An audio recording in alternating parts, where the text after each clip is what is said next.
గజం భూమి 13,500 రూపాయలతో 151 గజాల భూమి 20 లక్షలు మాత్రమే. నమస్తే, వెల్కమ్ టు సుమన్ టీవీ. మీ వాహనంపై పెండింగ్ చలానాలు ఎక్కువగా ఉన్నాయా? పదుల సంఖ్యలో ఉన్న ట్రాఫిక్ చలానాలు కట్టడం కష్టంగా ఉందా? అయితే మీలాంటి వారి కోసమే తెలంగాణ పోలీస్ శాఖ మరోసారి రాయితీతో ముందుకొచ్చింది. పెండింగ్ లో ఉన్న ట్రాఫిక్ చలానాలను వసూలు చేసేందుకు రంగం సిద్ధం చేసింది. గతంలో మాదిరిగానే రాయితీ ఇచ్చేందుకు సిద్ధమైంది.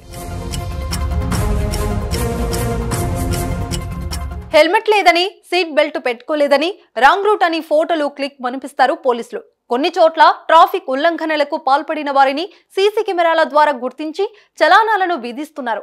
ఇలా విధించిన చలానాలను కొంతమంది చెల్లించకపోవడంతో భారీగా పెండింగ్ లో ఉంటున్నాయి.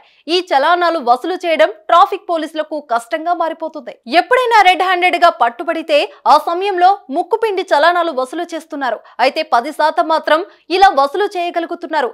మిగతా వాహనదారులు మాత్రం చలానాలు కట్టేందుకు ఆసక్తి చూపడం లేదు.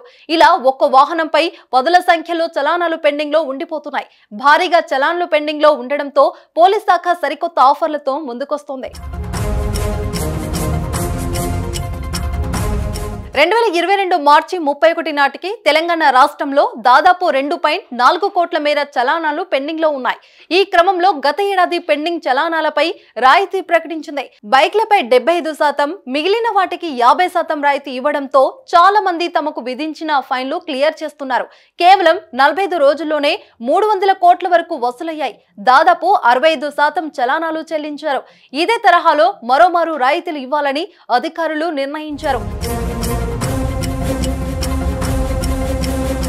గత ఏడాది కంటే ఈ ఏడాది పెండింగ్ చలానాలపై డిస్కౌంట్ ను పెంచింది పోలీస్ శాఖ. 2 వీలర్స్ కి 80%, 4 వీలర్స్ కి, ఆటోలకి 60% ఆఫర్స్ ఇస్తున్నట్లు ప్రకటించింది. లారీలతో పాటు ఇతర వెహికల్ ను 50% రాయిలతో చలాన్లను చెల్లింపుకు అవకాశం కల్పించింది. ప్రస్తుతం రాష్ట్రంలో 2 కోట్లకు పైగా చలాన్లు పెండింగ్ లో ఉండడంతో పోలీస్ శాఖ ఈ నిర్ణయం తీసుకుంది. ఈ నెల 26వ తేదీ నుంచి పెండింగ్ చలాన్లను డిస్కౌంట్ తో కట్టవచ్చని తెలిపింది. మరి ఎందుకు లేట్? మీ వెహికల్ పై ఏమైనా పెండింగ్ ఫైన్స్ ఉంటే ఈ అవకాశాన్ని వినియోగించుకోండి.